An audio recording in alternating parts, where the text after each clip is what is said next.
현금성 직접지원금이 대부분 사라졌다라고 보시면 됩니다. 수많은 기업들이 썰물처럼 빠져나갔습니다. 이것 때문에 날벼락 정책이라고 이렇게 이야기하는데, 그럼 이것밖에 없느냐? 정부의 사회적 기업 정책이 이것밖에 없느냐? 진면목은 바로 여기에 있다는 것 주목해 주시면 좋을 것 같습니다.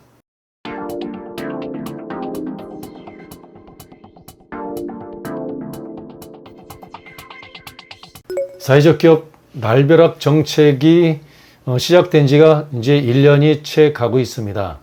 과연 성공했을까요? 아니면 그런 날벼락 정책이 폭망했을까요? 저는 날벼락이라고 이야기를 합니다. 과감히 이야기를 하고요. 아마 행정적인 측면에서는 제 생각으로 봤을 때, 겉보기로 봤을 때는 성공했느냐 실패했느냐라고 하는 관점에서 본다면 저는 성공했다라고 생각을 합니다. 행정 측면입니다. 사회적 기업의 입장에서가 아니라 정부 정책이라는 측면에서 이야기고요. 그리고 행정 측면에 속으로 봤을 때 단기적인 측면에서의 성공 실패를 따질 때 저는 단기적인 측면으로는 효과가 있었다, 이렇게 진단을 합니다. 그런데 과연 중장기적인 측면으로 봤을 때 성공할까 실패할까라는 이런 관점에서 본다면 사회적 기업이 이런 기조라고 한다면 성공보다는 실패이지 않을까, 이렇게 생각을 합니다. 오늘은 그런 정부의 행정적인 정부 정책에 대한 어떤 비판적인 이런 입장이라기보다는 대표님의 입장에서 한번 이야기를 해볼까 합니다. 기업의 측면에서 한번 볼까요? 단기적으로 봤을 때 경쟁력이 약한 기업은 대단히 어려움에 처했을 거라고 생각이 되고, 그래서 그동안 경쟁력이 약한 기업이 정부의 정책적인 혜택을 입고 디딤돌로 삼으려고 하는 경향이 매우 강했습니다. 이건 나쁜 것이 아니라 기업 경영, 슬기로운 기업 경영이라는 관점에서 봤을 땐 당연한 거라고 생각이 되는데, 너무 한쪽에 정말 근본적인 지원은 간접적인 지원인데 직접적인 현금성 지원에 초점을 맞추다 보니까 직접적인 현금 지원을 거둬버렸을 때 사회적 기업에 대한 메리트가 없어졌을 거라고 생각해서 대거 수많은 기업들이 이 썰물처럼 빠져나갔습니다. 그래서 단기적으로 경쟁력 약한 기업에게는 기회가 사라졌다라고 볼 수 있는 게 사실입니다. 그런데 중장기적인 측면에서 봤을 때 경쟁력이 열세인 기업도 있지만 경쟁력이 중간 혹은 강세인 기업이 분명히 있습니다. 이런 기업들에게는 기업의 경쟁률이 조금 적어졌다는 것만으로도 대단히 많은 기회가 역으로 열려있다라고 하는 이런 측면이 매우 강합니다. 제가 최근 1년 동안 자문한 이런 결과를 본다면 여러 가지 역량이 너무 약한 기업이 이런 그 힘에 의존해가지고 하는 이런 경향들이 있는 기업들은 거의 대거 사라진 것 같고요. 그런데 오히려 제대로 좀 기업적인 도전을 하고 좀 점프를 하고 퀀텀 점프를 해야 될 때 정말 중요한 정책적인 목적이 무엇인가를 살펴보는 그런 기업들에게는 새로운 기회의 장이 열리고 있는 게 분명하다는 걸 전 많이 느꼈습니다. 오늘의 영상은 이와 관련된 내용입니다. 사회적 기업의 날벼락이라고 하는 이유는 몇 가지가 있는데요. 중앙정부가 고용노동부 관련한 예산을 대거 삭감해 버렸습니다. 아마 모르긴 해도 50% 이상 삭감한 것으로 보입니다. 뿐만 아니라 지방정부도 관련 예산을 대부분 삭감한 것으로 보입니다. 일부 정도만 남아있고 한 90% 이상이 삭감된 것으로 지금 조사됐고요. 중간 지원 조직이 광범위하게 있었습니다. 서울, 경기, 부산 전국적으로 광범위하게 있는데 그 대부분의 중간 지원 조직이 대부분 다 폐지됐습니다. 사회적 기업의 날벼락 정책이라고 하는 것은 건드릴 수 있는 즉각 정책적인 돈, 직접적인 돈을 대부분 삭감한 것이고요. 그래서 개별 기업이 받을 수 있는 현금성 직접 지원금이 대부분 사라졌다라고 보시면 됩니다. 이것 때문에 날벼락 정책이라고 이렇게 이야기하는데, 그럼 이것밖에 없느냐? 정부의 사회적 기업 정책이 이것밖에 없느냐? 아니라는 거에 주목해 주시기 바랍니다. 예비 사회적 기업과 사회적 기업 소산할 방법이 있다 없다? 저는 단연코 있다라고 하는데 방점을 찍습니다. 단지 없다라고 하는 이유는 지금 당장에 지원되는 현금성 지원이 사라졌기 때문에 없다라고 하는데 진면목은 바로 여기에 있다는 것 주목해 주시면 좋을 것 같습니다. 사회적 기업의 날벼락 정책을 피하는 방법은 관련 법 체계를 이해하는 데서부터 출발합니다. 법 체계가 어떻게 됐느냐? 옛말에 이런 말이 있죠. 지피지기면 백전백승이라. 사회적 기업에 딱 이것이 맞습니다. 사회적 기업 육성법은 이미 2007년도에 20년은 채 안 됐지만 약 15년 정도 넘었죠. 이미 이때부터 제정됐고 끊임없이 변화 발전해 왔습니다. 이렇게 변화 발전되어 온 법 체계를 한순간에 뒤집어 버릴 수 없습니다. 왜냐하면 법 체계라는 것이 있고 플러스 정부의 정책이라는 것이 존재합니다. 정책은 어떤 거냐면 행정부가 시행하는 거고요. 법 체계는 입법부에 의해서 만들어지고 보다 광범위하게 뿌리 깊게 작용된 거예요. 법령을 한번 볼까요? 사회적 기업 육성법의 1조부터 3조는 국가는 사회적 기업을 설립하고 운영하는 것을 지원하고 육성하여야 한다라고 아예 명문화되어 있습니다. 10조부터 13조까지 보면 사회적 기업에 대한 경영 지원, 시설 지원, 시설 비지용 지원, 판로 지원법에 의한 공공기관 우선 구매 촉진, 조세 감면이라고 하는 이런 강력한 것들이 있는데요. 이 내용들을 하나씩 한번 살펴보면서 날벼락 정책을 피하는 근본적인 것들에 대해서 한번 이야기해 볼까 합니다.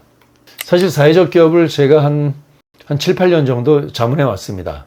꽤 오랜 10여 년 가까이 됐으니 꽤 오랜 세월이 됐죠. 그런데 대표님들의 가장 궁금한 사항, 굉장히 많은 질문들이 있는데 궁금한 사항이 있는데 딱 4가지로 요약이 됩니다. 인증받으면 정부 지원금 얼마나 주나요?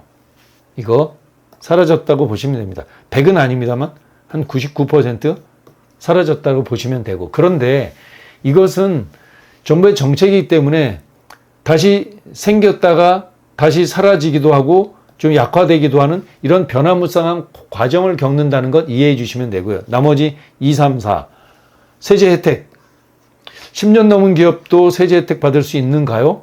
궁금하시죠? 세 번째, 공공기관 입찰 관련한 것이 예비 사회적 기업 둘 다 같아요? 같을까요? 다를까요? 입찰 혜택이 있습니다. 네 번째, 정책 자금 받는 데 도움이 될까요? 와, 이거 알면 신세계입니다. 이런 내용들이 1, 2, 3, 4가 주된 궁금증이었어요. 뭐 기타 이런 궁금증도 있죠. 개인기업 받을 수 있는지, 뭐 어떤 업종이든지 받을 수 있는지, 뭐 이런 부분들이 뭐 기타 사항이 있습니다. 오늘의 핵심은 이것은 아니기 때문에 패스합니다. 다른 영상을 참고하시면 될 것 같고요.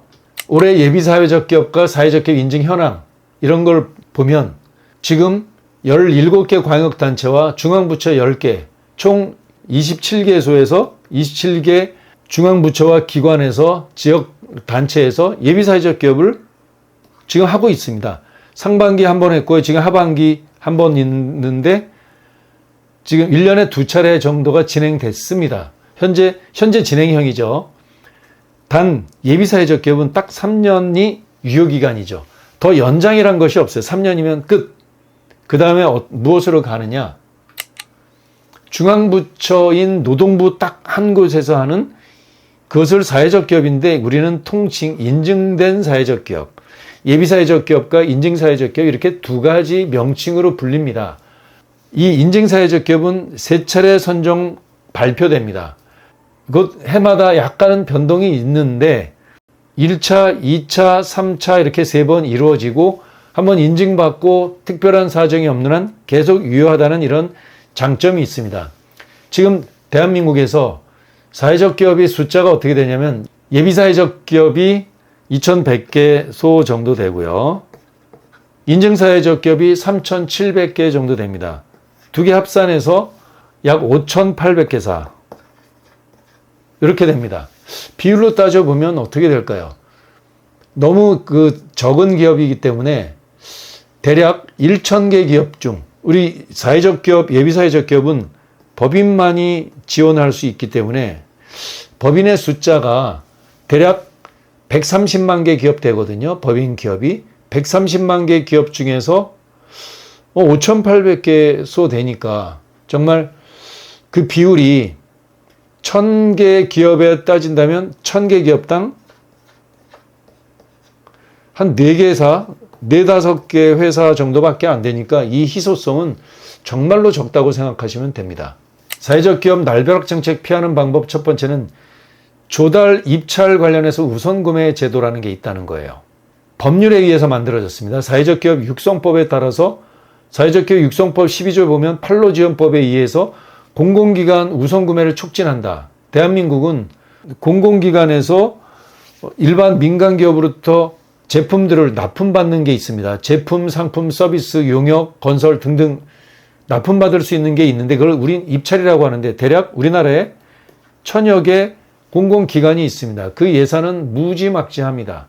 핵심은 정부의 정책이 노동부에 의해서 모든 정책이 사라지는 것들이 아니라 노동부를 넘어서 여러 가지 법령에 따라서 우리 사회적 기업이 보호되고 육성되도록 입법 체계가 만들어져 있기 때문에 단지 특정한 시점에 어떤 정부가 예산을 일부 삭감할 수는 있을지라도 법령을 뒤집어 버릴 수 없다는 것이 특징이라는 걸 꼭 기억하시고 여전히 조달 입찰 우선 구매라는 것이 매우 강력하게 시행되고 있다라는 것 기억하시면 좋을 것 같아요. 다만 예비사회적 기업과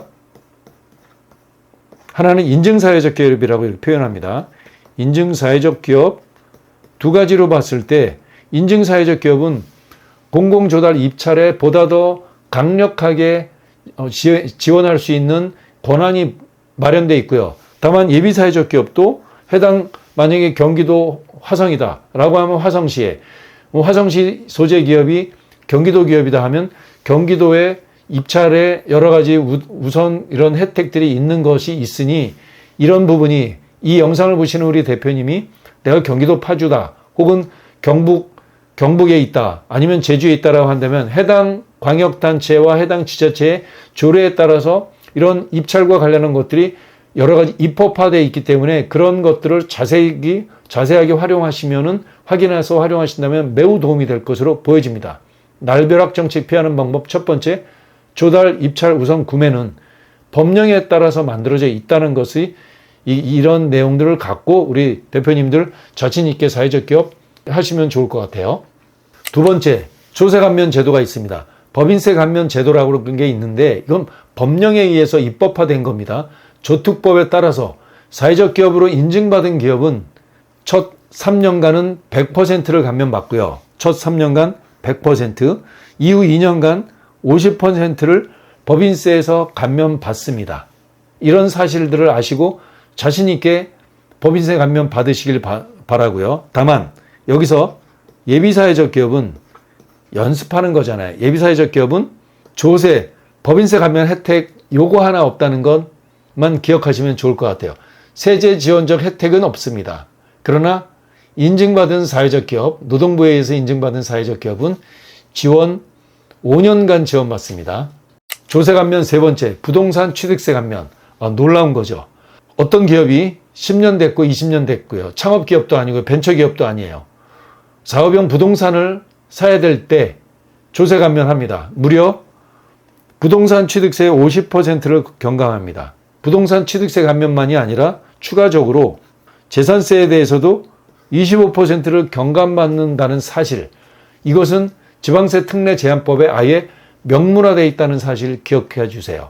기타 경영지원, 시설비 지원, 정책자금을 지원하는 건데 정책자금에 대해서는 중진공, 신용보증기금, 각각의 보증재단, 각각의 지자체 이런 부분으로 강력하게 자금 지원이 이루어지고 있습니다. 좀 더 구체적으로 본다면 사회적 기업 정책자금 특별 혜택은 이런 식으로 했습니다. 소상공인 기준이 어떤 경우는 10명이고 혹은 어떤 경우는 5명으로 되어 있는데 그럴지라도 소상공인 지원 그 기준이 넘어갈지라도 이것을 특례로 줘서 넘어가도 오케이 해주겠다라고 하는 이런 내용입니다. 특별히 어떤 제한업종에 들어갔지만 우리 사회적 기업으로 인증받은 기업이 제한업종에 들어갔다 하더라도 특별 예외로 예외 특례 적용해준다는 이런 내용이 있고요. 혹은 정책자금은 최대 대출 한도가 정해져 있습니다. 정해져 있다 하더라도 예를 들어서 중진공에서 최대 대출 한도가 100억이라고 했을 때 이런 이 최대 대출 한도에 여기에 우리 사회적 기업은 최대 대출 한도로 특례로 적용돼서 들어갈 수 있다는 겁니다. 금리에 대해서도 특별하게 금리 인하해 줄게 라고 하는 것들이 사회적 기업 정책자금 특별 혜택입니다. 예를 들어서 지역 재단이 있다라고 가정하면 뭐 부산 보증재단, 서울 보증재단, 경기 보증재단 있죠. 사회적 기업 전용 특례 보증이 4억으로 별도로 또 만들어져 있다는 사실. 이렇게 사회적 기업에 대해서는 정책 자금이 굉장히 늘어난다는 것 기억해 주시고요. 아주 특별한 사항 하나만 더 말씀드리면 이런 게 있죠. 우리 보건업이라고 있습니다. 보건업으로 분류되는 코드가 86 코드 있죠. 병원부터 시작해서 일반 병원, 뭐 유사 의료업 관련한 것은 하나같이 정책 자금 제외 대상에 들어갑니다. 그러나 만약에 이러한 기업이 사회적 기업으로 인증을 받았다라고 한다면 보건업일지라도 여기에 OK, 정책 자금 OK라는 것, 이런 내용이 있기 때문에 사회적 기업으로서는 정말 날개를 다는 이런 게 아닌가 이렇게 생각합니다. 사회적 기업 날벼락 정책 피하는 4가지 방법 정리합니다. 공공조달 기억하시고요. 법인세 감면, 부동산 취득세 감면, 재산세도 덤으로 되고요. 마지막으로 정책 자금에 대한 특례 자격이 있다는 것 기억하시면 좋을 것 같습니다. 사회적 기업에 대해서 전략 수립, 깊이 있는 상담이 필요하시면 아래 설명문에 있는 링크를 클릭해 주세요. 오늘 영상 고맙습니다.